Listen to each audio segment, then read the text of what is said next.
Hey, everybody. Welcome to another episode of the Born Podcast, brought to you from our studio here in central Pennsylvania. I'm your host, Nathan Imboden, and on this show, we get to uncover the realities of business ownership and entrepreneurship by interviewing some exceptional business owners and leaders from here in our backyard in central Pennsylvania.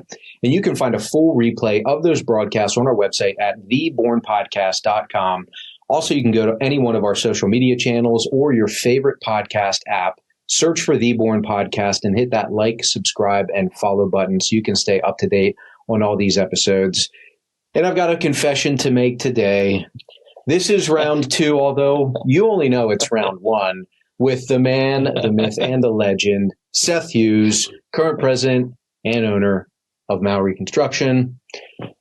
We biffed last time, and unfortunately, everything looked great. He was looking awesome. It was an amazing recording. Oh, thank you. And we got to the end and realized, oh no, we captured no sound.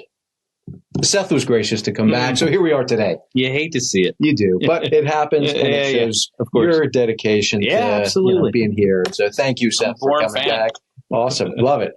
Well, why don't you give our listeners and our viewers a little background just on you personally? Who is Seth Hughes? And then we'll get into some of the business stuff. Okay.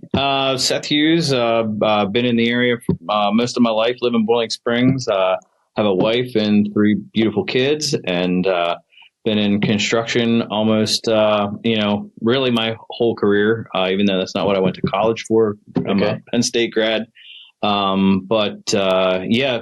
Started, as a shovel operator or sledgehammer operator, they say, as a laborer, and worked at a couple local GCs.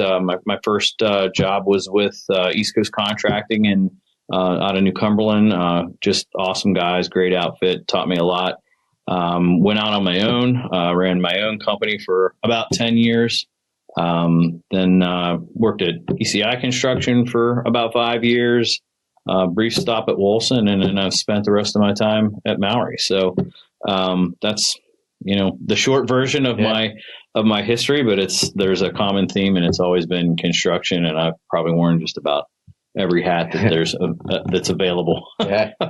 What did you go to school for at Penn State? I was at school for recreation and park management with an emphasis in arena management. Okay. So I'm a music buff. I like all types of music, and I thought it would be cool to, be event coordinator or something at like the Giants Center. Yeah. Like be pretty cool to meet, bands that come in and stuff, and then realize that there's not a lot of those job opportunities around. True. So that's true.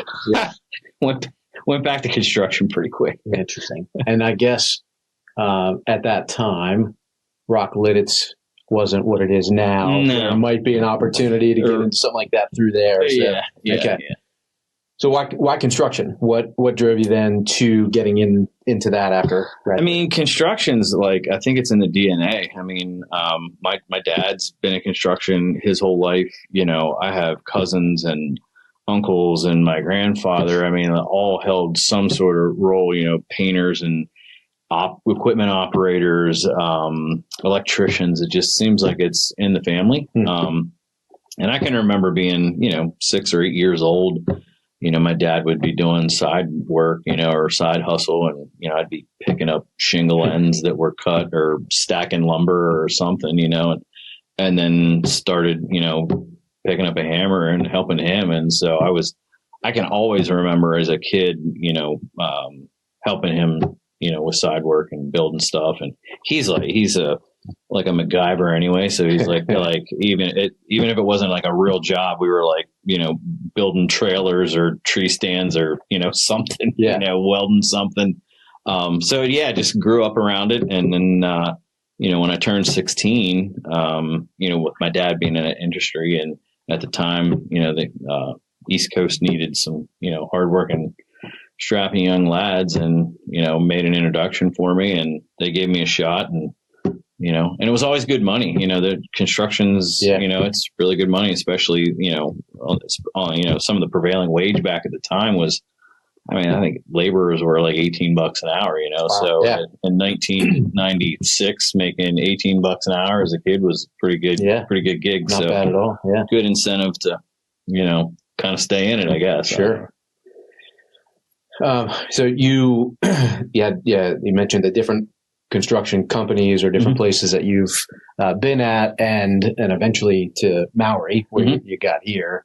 When did you start shifting or transitioning away from being out in the field and swinging a hammer to the management and more executive side of the business? When did you sort of discover that as a maybe path for you? Yeah. So, my whole time at East Coast, which was about 9 years, was always in the field. And I think, I was running work for them in the field about the time I left. And I had a very young and naive common thought that I'm the one that's making all the money here or doing all the work. Yeah. I should make the money, right?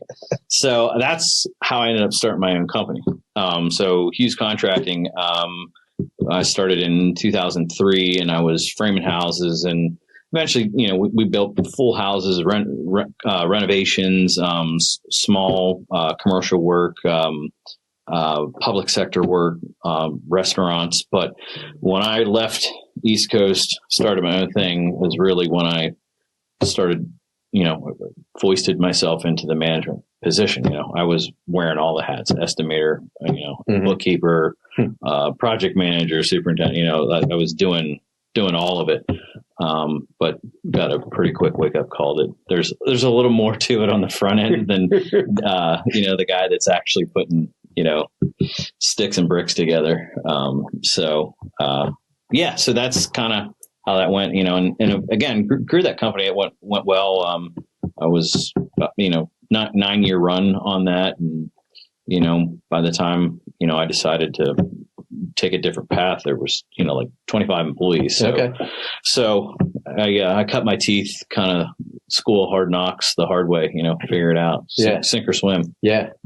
Well, I have to imagine that was a valuable experience leading to where you're at now, because of course you were able to dive in and then see the real side of the other side of the business, not just sort of the fantasy side of it that you probably recognize. Sure. What did you learn from that? Well, maybe what are some things you learned from that were different from what you thought it might be? Well, again, I mean, like construction's really, there's a lot of departments, a lot of disciplines, but there's just as much, if not more, work that goes into planning and setting up a job as there is in, from the time you put a shovel in the ground to finishing it, and so, and that's it's even more and more prevalent nowadays just because of regulations. And, I mean, I joke, but, I remember my dad and, some of the senior folks at Mowery who used to go to permit with like 5 drawings, like we go to permit with hundreds, now. So it's just,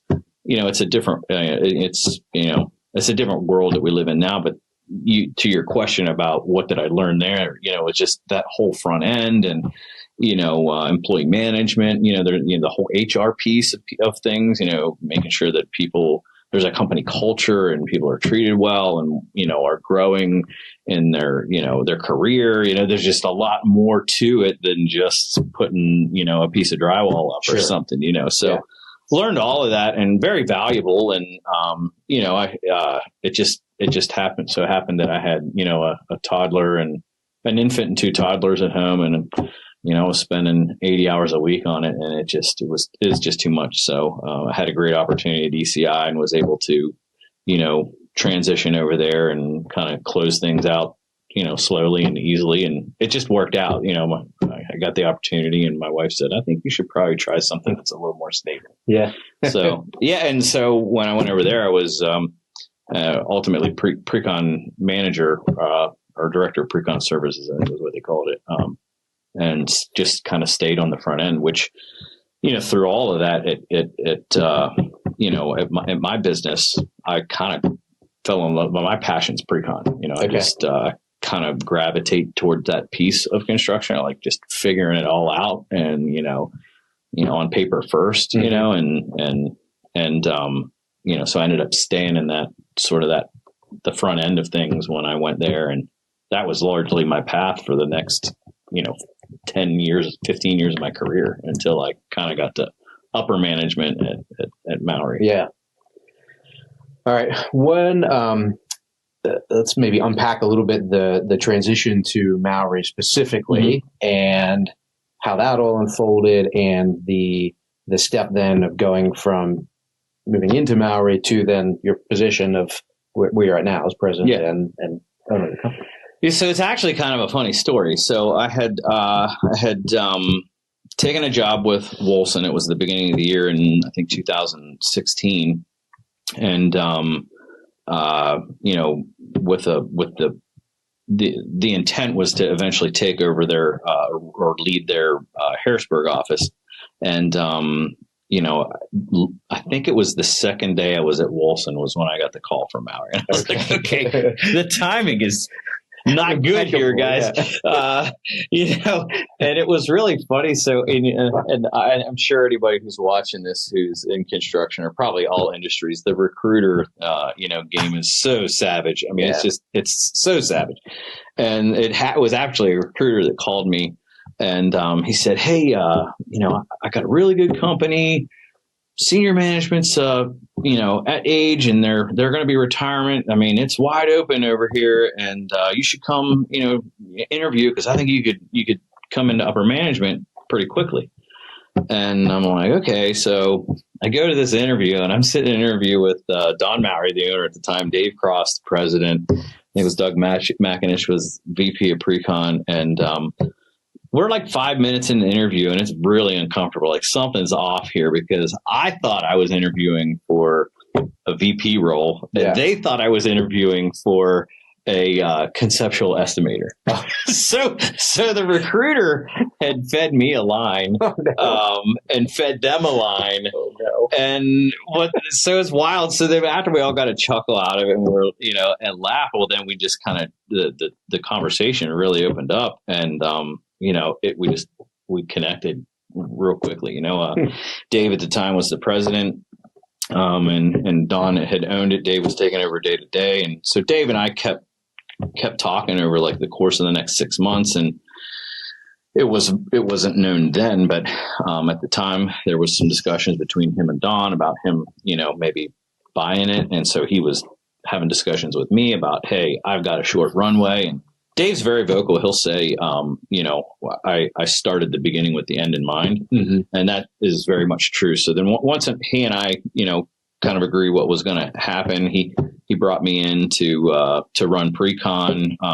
Again, a lot of that senior management was getting ready to retire anyway. And so I came in, and, he's a man of his word. I mean, he really took me under his wing and coached me up from day one, and said, look, if you want, it wasn't just me. I mean, the other leadership, members of the leadership team were kind of involved in those discussions too, because early on it could have been a group of us that took over.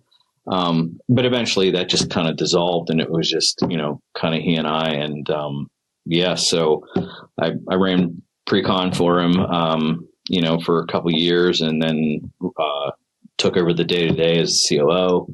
And then eventually he just said, look, I'm stepping out, let you have the reins. And I was president then. And then he said, hey, now's as good a time as any. Let's just, let's make the transition. Good. So, but it was all planned from really before I even stepped in the door. Okay. That's great. I'm imagining the room that you're in, and the scenario where you're both like, wait, do you know why you're here? Wait, do you know why I'm here? And is that sort of like how it? Yeah, it was kind of. It was definitely peculiar for sure. I was like, what? I think eventually someone just said, "What do you think you're interviewing for?" I'm like, leadership position, and they were like, "What?" Yeah, that's pretty funny. Oh, hilarious! Yeah. Interesting. Well, it's good. I mean, obviously, it all happened for a reason. Yeah. It was probably. Being the right tone for for clarity, there was never a guarantee. I mean, there was never I would clearly had to prove myself, and but I always knew that the opportunity was there, or would eventually be there if things aligned right. So I worked real hard to try to keep that alignment. And, and it worked out. Yeah, interesting. Yeah. All right, talk a little bit about Mowery now sure. as a company. What give us a little profile of what services you guys provide, and then maybe talk about scope of the business, like how many employees do you guys have? What does that look like? Yeah. So, largely a GC firm, construction manager, and we serve, I would say, I guess, kind of 8 core markets. Let's see if I can get all this right. Industrial is, bread and butter, do a lot of auto dealerships, senior living, healthcare, urban renewal, higher education. What am I missing? Any commercial office? Okay. Thank you. And then there's one more one key vertical that we focus on, and it's evading me at the moment. Okay, but regardless, those are kind of the core markets, and there's kind of, I would say, 2 operating units. We have our core operations, which is largely, all the big stuff. And then we have our SPG group that is, kind of our smaller quick hit stuff. And there's not really like a dollar value line there, although it's kind of maybe like around $1 or $2 million ish. It's really largely about, like how much pre-con it needs. If it's something that's needs just bare bones permit to get started, or if there's full blown specs and there's a pre-construction effort, that's how it'll end up in one camp or the other. We might have a $1 million job that's in ops just because it's, takes a lot more resources as a sophisticated owner, sophisticated documentation, or maybe it's just intricate work too. And then, our sub pool, although some bleed from one to the other, there's just, different requirements for the large stuff than there is kind of the small stuff.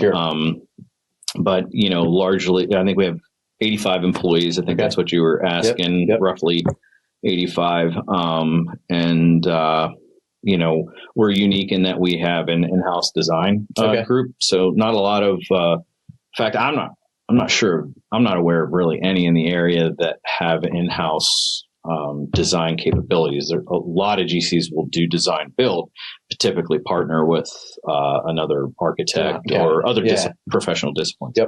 So we have an architect on staff, structural engineer, some CAD designers with them, MEP director that make up that group. And so it's really beneficial for our SPG group, who again might just be trying to get a permit, quickly to get a job going for, I don't know, add a bathroom or something. So they support them very well, but then they're really, really good at the industrial and the auto stuff. Auto dealerships constantly refresh, change their brands, change their marketing presence. And it's, those designs are like trying to hit kick a moving field goal, so them being like on top of that really helps us support our auto clients to, get through pre-con and get a job going quickly, as opposed to somebody who may not know those brand requirements that really can get, you can get stuck in the mud on it pretty quickly. But, Okay. And we mentioned, and you mentioned in your history, number of different firms that you've worked for, a number of different organizations. There's certainly no shortage of construction or GC firms in our area. So how do you find, you already mentioned the in-house design piece of it is certainly a differentiator or something that's unique to you guys that might not be with many other places. But how else do you find you differentiate to compete against others in the area when there is such a, wide, and, I resonate with that in my industry. There's no shortage of people like me running around, and the question is always, well, how do you show yourself as different than the others? So what do you do for that? We actually focus on it, and there's kind of what I would consider 3 key differentiators. So our design group is one. 2, best in tech. I mean, I'm a tech nerd. I think that's the other sort of passion of mine. There's construction and in tech, and then the 2 worlds collide, and it's done well for me, but it's just a passion of mine. So I'm constantly, pressing to do things quicker, faster, better, easier, less, takes less effort. And so, I think a lot of our clients recognize that, we are kind of cutting edge on technology, although the pace of it now is just off the rails with AI and agents, and it's hard to keep up with. But there's that element. And then the Mowery way, which is, it's our culture, I don't think I can announce the win, but we just got a really big win yesterday. All right. Like a $37 million job with a senior living facility. And one of the things they told us is just like in our interview is that you guys clearly know what you're talking about, but you're enjoyable, you care, you listen to understand, all of your responses are very timely. And it's just that, that's the culture at Mowery. And, our foundations are, well, most companies call them values. We call them foundations, fitting. But we just, we create an environment that's just fun. Jobs, all jobs stink, right? Yeah, right. But we just have a good time in everything we do. And, I think at the end of the day, clients, want to work with who they want to work with, right? Yeah. We're obviously competitive. You have to be. You just said there's plenty of good qualified general contractors in the area.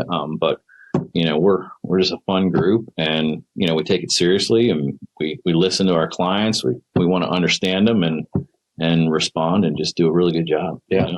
So was a lot of that already established, and you were able to come in your role and sort of add to it, and or what? Yeah, but Mowery's a 100-year-old company. Yeah. Obviously I didn't start all of that. Right. Don is just awesome guy.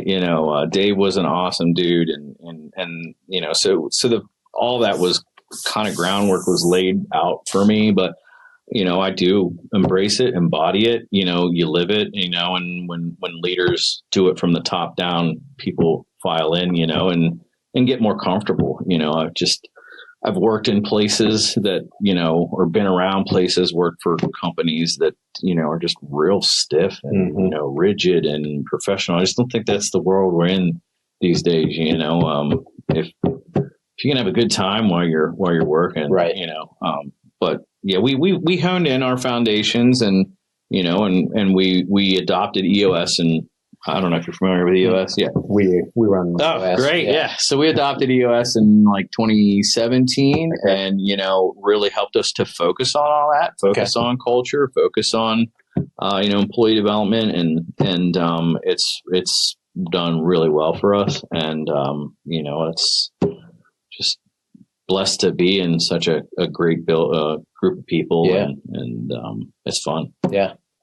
So you were talking about the implementation of some of that stuff, which was sort of before you officially took over, I think, if I got my timelines right, with EOS and some of that. But like, what's it like taking over the reins of an almost 100-year-old company and being the one then in charge of steering the ship? What was your approach to stepping into that role as president and navigating that, and then navigating changes that you might need to make going forward? Well, fortunately, I was at ground level when we started the EOS. So Dave implemented EOS as kind of one of his first things in the door. So I was at least able to be involved in all that. So my understanding of it is, I guess as good as anybody there, not in the EOS world. And then having the ability, being fortunate enough to kind of run the day to day with, Dave at my side, having that, resource right there really helped me to kind of get into that role. But specifically to taking over a 100-year-old company, I mean, it's humbling. It's exciting.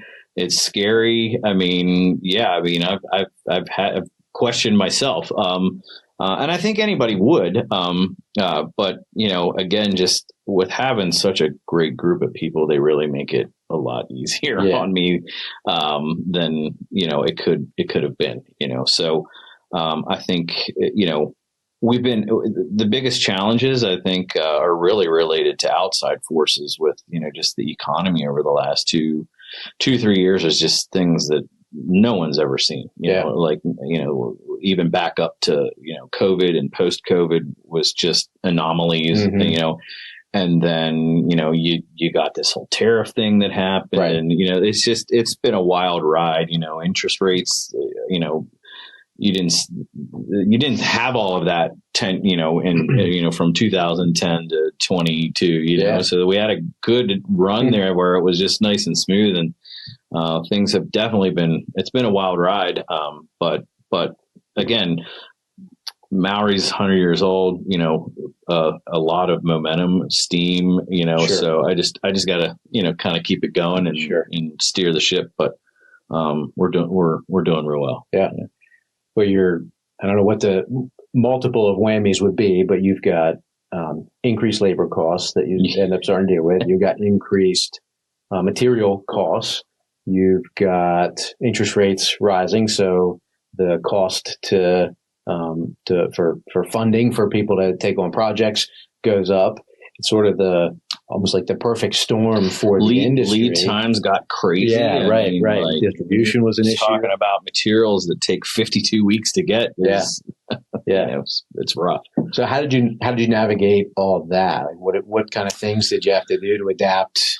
I mean, look, again, I'm going to point back to my team. They're all just, rock stars and super high performers. And, we just, you stay on it, when you're getting we got steel quotes. I remember at one point in time that you would get the quote and it would be no good by the end of the day or end of the week. Yeah. And, so it was just about, okay, we got to deal with this. You get with your clients and you explain what's going on. And of course they're not happy about it. I can't guarantee my price, and they're used to me guaranteeing it for 12 months, and so then it's like, okay, well, what are we going to do about it? So then we would say, okay, well, here's what we think could happen. Here's what worst case, here's best case. Talk about contingencies, how are you going to control that, a supplier or a vendor is not going to get greedy and just throw something out there. We got to have receipts, you know what I mean? So if it's, we were able to just, it's about communication, really. You just over communicate, explain what's going on. Most owners are, they want the same outcome too. They don't want to see anybody get hurt, but I also don't want to be hurt either. So, when we demonstrate, hey, we would just take extra steps early on. Like, again, normally I would get, say, like a subcontract quote for concrete. Well, that's one number, right? Well, we would take it deeper. Okay, well, tell me, what's the cost of your aggregate? What's the cost of the cement? What's the cost of your transportation? And break those things out and have baselines on where they are. And so when we would get a claim down the line that there was an escalation, we had the baseline to say, okay, well, that's legitimate. Like you suffered, I don't know, cement went up, 30% because it couldn't get here from Ukraine because there's a ship stuck in a port or whatever the heck was going on over there. That's understandable, right?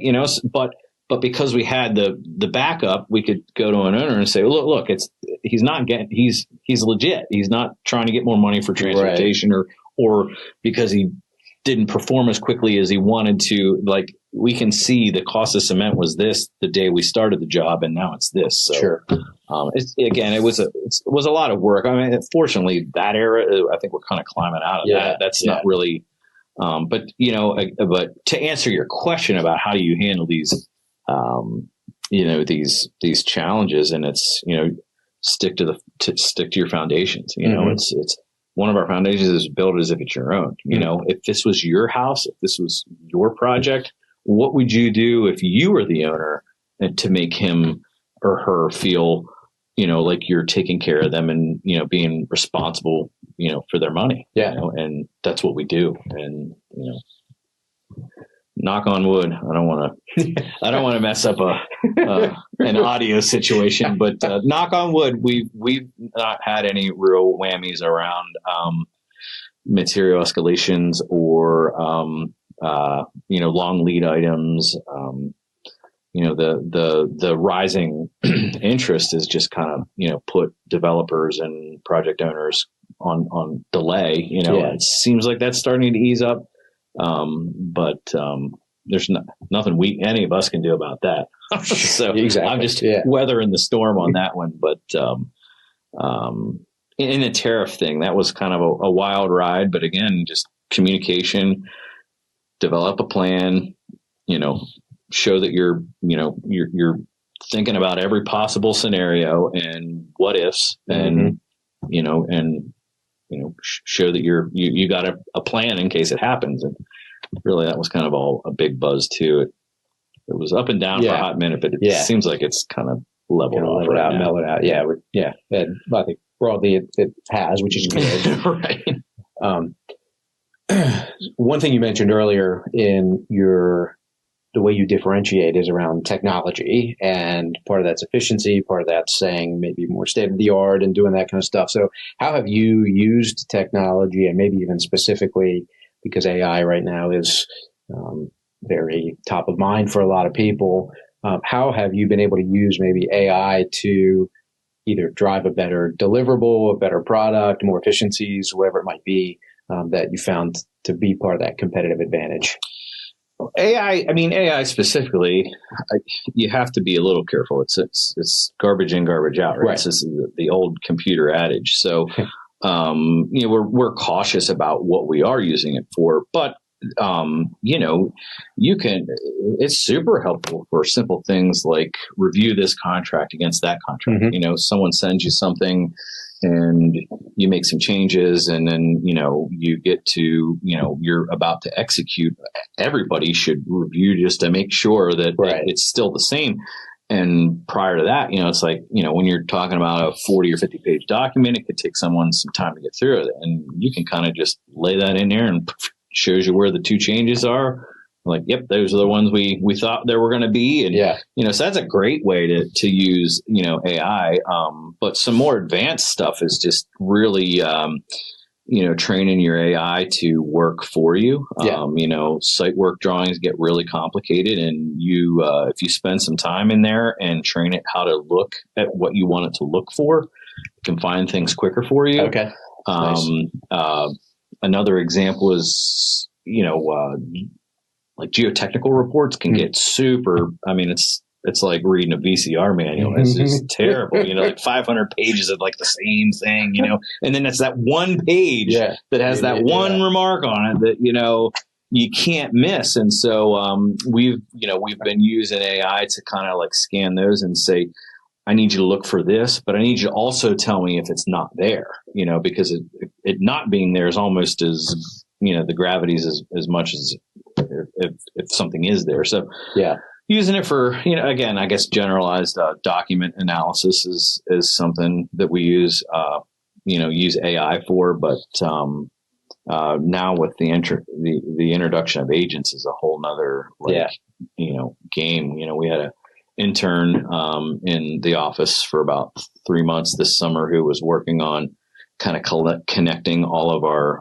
data sources so that we had like a central agent that would just be able to go out to, you've got your accounting software and your estimating software and your project management software. You got all these buckets of things happening, and if you want to find something, we're humans, we know like, oh, I got to get over here to find it.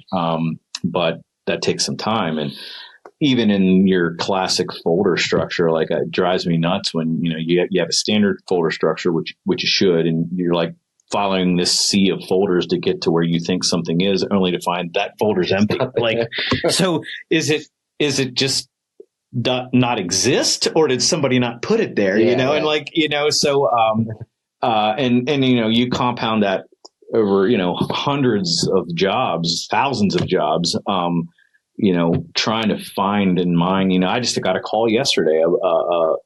A friend of mine wanted to know a paving section on a warehouse that we did because they asked him to make a repair. And, we have all that archived, but again, it's in a sea of stuff. And so that agent now you can just ask a question and it goes and finds it for you. And if it's not there, you say, well, is it somewhere else? And if it's not, it doesn't exist, or you just get the answer like that. So it's pretty wild, pretty wild stuff, that AI is doing. And I think, a lot of, software companies are kind of building it in now. Like you got co-pilots, like kind of in the Microsoft, whatever arena. And, there's, other AI agents built into specific, but ours, the one we have now, the beta is able to go everywhere. Okay. and execute. You know, so if something is missing in a database, you can say fill that in or go get that and put it in there. So it's pretty wild. Cool. Pretty good stuff. What do you see maybe potentially in the future with the technology development, maybe AI specifically? Are there other areas where you think, all right, this is really going to be able to break into our industry to either, well, like I said earlier, maybe make us more efficient or provide a better service? So they eventually, you know, one of the concerns that a lot of people have is, hey, it's going to take my job and it's going to replace this and that, like, which I don't think is true. I think generally, and even with maybe say design, I think there's probably an element that AI can come in and do part of somebody's job, and maybe instead of being able to understand how to work software, you have to understand how to work the AI technology for the output, and I think you're spot on. I don't think it's going to take jobs. I just think it's going to let you do your job better, quicker, faster. You know, it's just like another tool. You know, like when email came, like I was before I started my professional industry, but I hear people talk about, you know, oh, fax, and all of a sudden the email came and everyone was like irritated. And is it going to replace this or that? You know, it's AI is just, you know, the way I see it right now is just you got to learn how to use it, and if you don't, you're going to get left behind for sure. But I don't really foresee it, you know, just taking over right now. And again, we're talking administratively. I mean, I think you can use it to really help marketing efforts. I mean, a great way to use it. Again, documentation, analysis, even concept generation. But when you start to get into details, you know, even like, you know, I look at, like, I've always played with app development, you know, our estimating software I built, you know, and nowadays you've got, you know, AI app builders that you can kind of just talk to it and it does it. And it's cool. It'll build you like a very rudimentary application. It's not going to build something robust. So you know, developers can use it to help you clean up code, make code suggestions, but like for it to really go, it's going to be a while before we get to it fully taking over maybe somebody's role or discipline. You know? And then of course, you know, the other half of our business is the field. It's like, no one's replacing, you know, human labor, at least not that I can see in the near future, you know. Well, Tesla's humanoid might be able to go pick up your hammer for you, but I don't think he's building a wall. Well, and even if those things, humanoids, got to the point where they could execute that kind of stuff, the cost to produce that is so inefficient that it's not going to come to math. It's a cool thing. It's amazing, but you will not have enough money to, you know, invest in 85 humanoids to replace, right? So I'm with you on definitely on that for sure. But, all right, Mowery, 100 years, around 100 years or 100 we years? We are 100 years today. As of this year? Well, I think there's a little asterisk on there. Yeah. I heard a story, and I don't know if it's true or not. I think it might be true, but someone had said that we've always said that 1925 was our start. So we're in 2025, 100 years. But someone had found like an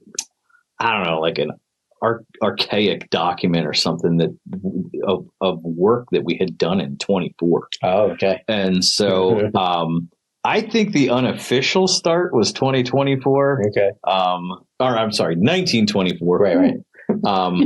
But I think officially it's 1925. All right. The start.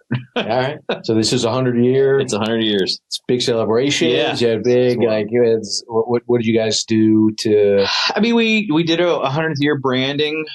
You know, we've done some videos to kind of showcase it. We're going to do a nice little event in the fall here. You know, have some clients and you know, friends, family, colleague too. That should be fun.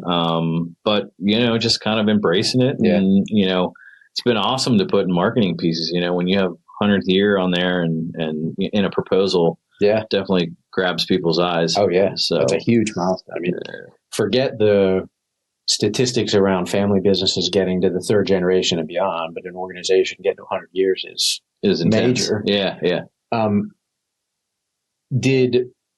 There was a Mowery in the business before you came. You mentioned that Mowery was in the business, then Dave Cross took over, and then you. Correct.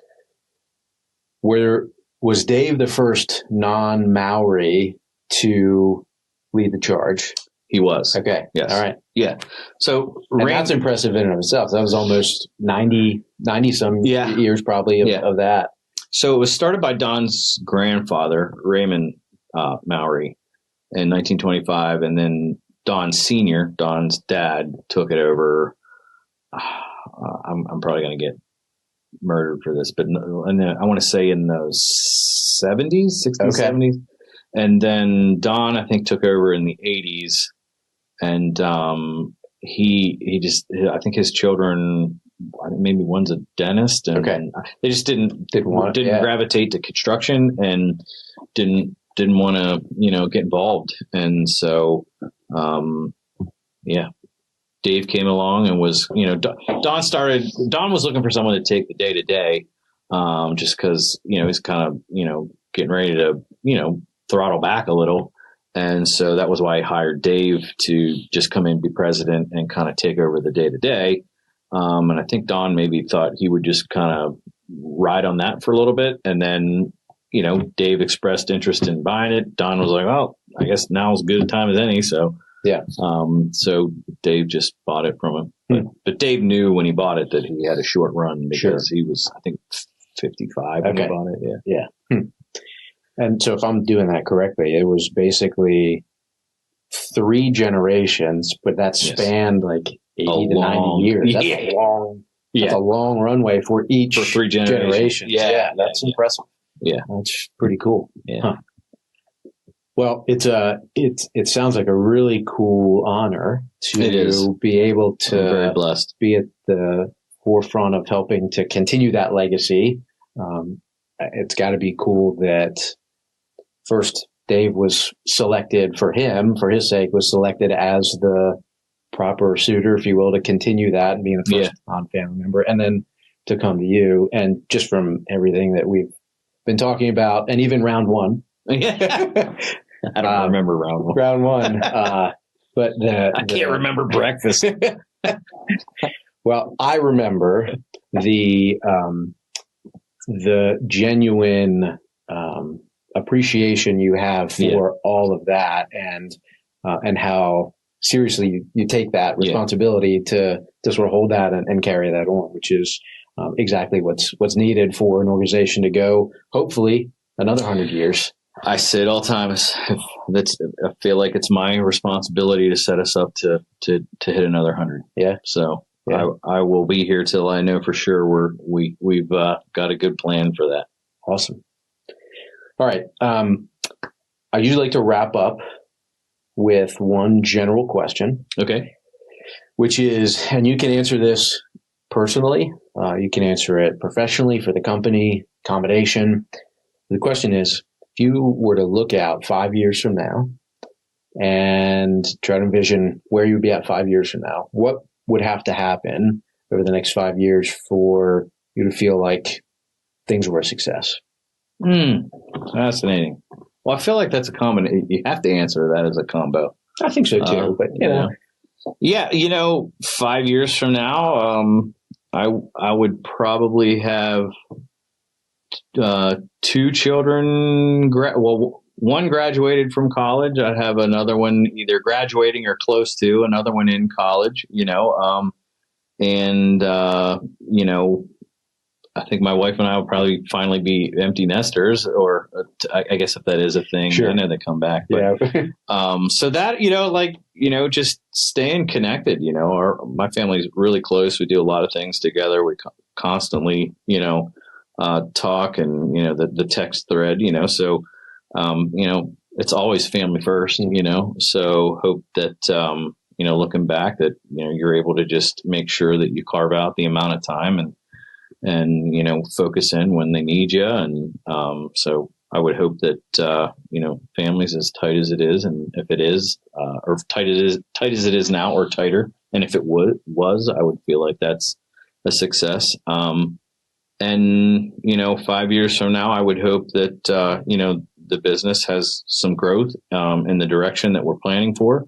And, we check some of those boxes and get some of those things done. And, with EOS, it's, we have a 10-year plan, a 3-year plan, a 1-year plan. And if I got to the 5-year plan and most or all of those 3-year boxes were checked, I'd feel like I did my job, Yeah.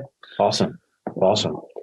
Well, for people who are listening or watching and are interested in learning more about the organization, to just find out more about who you are, your culture, or whatever, what's the best way for them to learn about Mowery?